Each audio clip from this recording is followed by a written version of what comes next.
মারবেন না, ফাল মারবেন না, দৌড় মারবেন না, উঠে যাবেন না। আমি আপনাদের পায়ে হাত ধরে বলছি, আমি যে কথাগুলো বলছি দলিল ভিত্তিক কিনা আপনারা একটু লক্ষ্য করে শুনুন।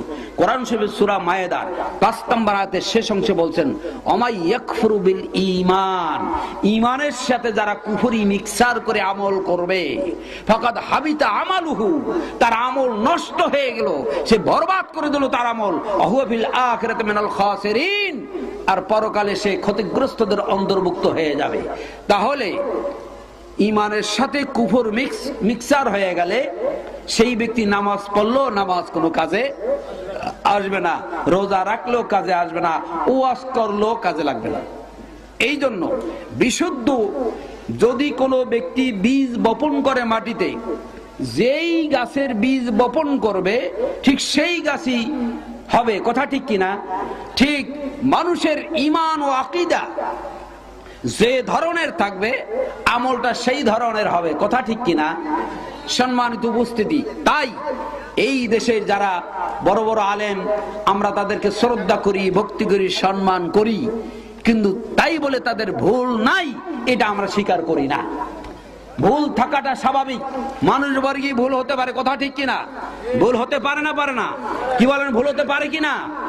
এই দেশের, এই ভারত উপমহাদেশের মধ্যে কেউ হাদিসের কিতাব লেখে নাই, বুখারী শরীফ তাদের লেখা নয়, মুসলিম শরীফ তাদের লেখা নয়, তিরমিজি শরীফ তাদের লেখা নয়, আবু দাউদ শরীফ তাদের লেখা নয়, নাসাই শরীফ তাদের লেখা নয়, ইবনে মাজাহ শরীফ তাদের লেখা নয়, একটা হাদিসের কিতাবও তাদের লেখা নয়। এই সমস্ত কিতাবগুলো তাদের লেখা যারা এইখানে হাত বাঁধে, প্রমাণ তার ওই হাদিস, ওই হাদিসই প্রমাণ। যে হাদিসগুলোর নাম বললাম ওই হাদিসগুলোই প্রমাণ, ওই হাদিসগুলো এইগুলো আছে।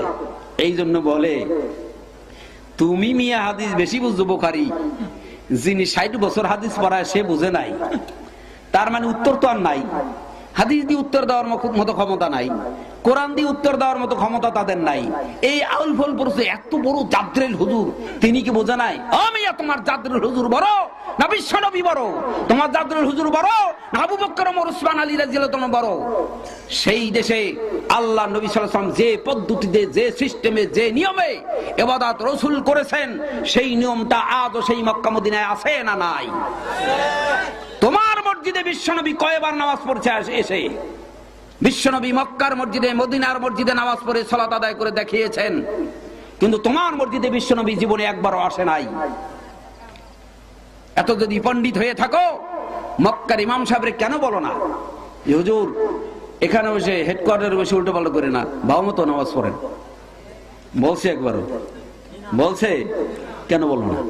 কেন বললো না? কেন কেন বলতে সাহস পেল না? তো বলে কি ওটা তো শাফি মাযহাবের, শাফি মাযহাবের আমল সেখানে চলে। তো তাই যদি হয়, শাফি মাযহাবের আমল যদি হয়, তো ধরে নেন না আমরা না শাফি মাযহাবের আমলটা করি। এত রাগ কা? এত ফাল মারেন কা? হ্যাঁ, এত জলে কা? ওখানে শাফি মাযহাবের দোষ নাই, আর এই দেশে শাফি মাযহাবের আমল গেল দোষ। দোষ আসল ব্যাপার এখানে না। দোষ কি? যদি আপনি বলেন যে শাফি মাযহাবের অনুসরণ আমরা করি, তাহলে রাগ হবে না। যেই বলবেন আমি আহলে হাদিস নামাজ পড়ি, একই নিয়ম। শাফি মাযহাবের বললে রাগ নাই, আহলে হাদিস বললেন কেন? উনি তেলে বেগুনে জ্বলে ওঠে। আহলে হাদিস এমন কোন খড়কুটা নয় যে কারো থুক ফেলে লোমনে বাইসে যাবে। এই কথা ঠিক কিনা? আমরা আন্দাজে বক্তব্য দেই না, গোলমাল ঢুকিয়ে দিয়েছে নিজেদের দল টিকানোর জন্য, নিজের দল টিকানোর জন্য। এমনকি সাহাবীদেরকেও মন্দ বলতে দ্বিধাবোধ করে নাই। আবু হুরায়রা রাদিয়াল্লাহু তাআলা আনহু কেন বললেন, সায়াকুনু ফি উম্মতি রিজালুন ইউদউনা ইলা আকওয়ালি আহবারিহিম ওয়া রুহবানিহিম ওয়া ইয়ামালুনা বিহা ওয়া ইয়াহসুদুনা আল মুসলিমিনা আলা আত-তামিন খালফাল ইমাম আলা ইন্নাহুম ইয়াহুদু হাযিল উম্মতি সালাসা মাররাতিন। সহিহ ইবনে সাক্কানের 150 নম্বর পৃষ্ঠায় কেন তিনি বললেন? নবী বলছেন একদল লোকদের আবির্ভাব ঘটবে আমার উম্মতের মধ্যে। তারা কি করবে? তারা ওয়াদাউনা ইলা আকওয়ালি আহবারিহিম ওয়া রুহবানিহিম, আহবার এবং রহবারদের দিকে ডাকবে।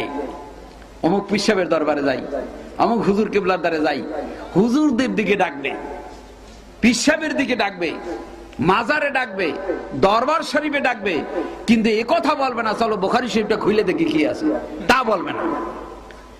এই আলেমদের দিকে ডাকবে, ওই আমালুনা বিহা, এবং তারা সেই অনুযায়ী আমলও করবে, হুজুর যা কয় তাই। আর ওই ইয়াহসুদুনাল মুসলিমিন, মুসলমানদের সাথে হিংসা পোষণ করবে। কিনিয়া আলা তামিন ওয়া খালফাল ইমাম, তারা কেন জোরে আমিন বলে আর ইমামের পিছনে কেন সূরা ফাতিহা পড়ে, এই জন্য তাদের সাথে হিংসা পোষণ করবে। আলা ইন্নাহুম ইয়াহুদু হাযিহিল উম্মাতি সালাসা মাররাতিন, আল্লাহ নবী তিনবার বলছে যারা আমিন বলাকে ঘৃণা করবে, ইমামের পিছনে সূরা ফাতিহা পড়াকে ঘৃণা পোষণ করবে, হিংসা পোষণ করবে, তারা আমার উম্মতের মধ্যে ইহুদি ইহুদি ইহুদি। দলিলটা নেন সহিহ ইবনে সাক্কান 150 নম্বর পৃষ্ঠা।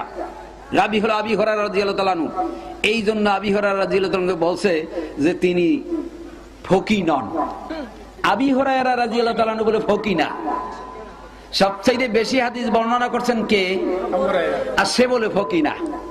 সে ফকি হইতো যদি তাদের মাযহাবের ভিত্তিতে কথা বলতো, আমাকেও ভালো বলতো। এখন ওয়াজ দুই প্রকার আছে, এক প্রকার ওয়াজ হলো গোলাল মার্কা ওয়াজ, যাতে সবাই খুশি হয়, কেউ রাগ হবে না, সব জায়গায় খাটে। গোলালু ভাজিতেও আছে, ঝোলেও আছে, মাছেও আছে, ভর্তাও আছে, গোশে আছে, সব জায়গায় চলে। এই সব জায়গায় চলনে এক প্রকার বক্তা আছে, সব জায়গায় যে জায়গায় যেরকম ভাও। তো এইরকম বক্তা, এই বক্তা যদি রসুল হইতেন তাহলে মক্কা ছাইরা মদিনায় পালাইয়া যাওয়া লাগতো না। কথা বুঝে আসছে? নবী হকের উপরে ছিলেন, মার খেয়েছেন, নির্যাতিত হয়েছেন, নিষ্কাশিত হয়েছেন, সাহাবায়ে কেরামগণ নির্যাতিত হয়েছে, নবী এলাকা ছেড়ে মদিনায় পালায়ন করেছে এই হক প্রচারের জন্য। তা নাহলে এত ভালো মানুষ তার মক্কা ছেড়ে মদিনায় যেতে হলো কেন? তার সাথে কোনো জমাজমি নিয়ে মোকদ্দমা ছিল না, মহিলা সংক্রান্ত কোনো ব্যাপার ছিল না, কারো খাদ্যে ভাগ বসায় নাই। ব্যাপার একটাই যে বাপ দাদার যুগ হইতে কইরে আসছি একটা, আরে নতুন একটা মশলা হয়েছে। বাংলার মাটি তো ব্যাপারটা এখানে গড়াইছে গিয়া, যুগ যুগ ধরে আমরা একটা আমল করে আসছি। এখন এরা আবার মাঝখান দিয়ে ফাল মারতেছে, এইটা করা যাবে না, এইটা করা যাবে না, এইটা করা যাবে না, এই করা যাবে, এই করা যাবে, এই নতুন নতুন মশলা বের করছে। মুহাম্মদুর রাসূলুল্লাহ সাল্লাল্লাহু আলাইহি ওয়াসাল্লাম নির্যাতিত হয়েছেন, নতুন নতুন মশলা বলছে এই জন্য। আর আজও কোনো মুসলমান ব্যক্তি হাদিস কোরআনের সঠিক মশলা বলতে গেলেই তাদের কাছে নতুন মনে হবেই, কোনো সন্দেহের কারণ নাই।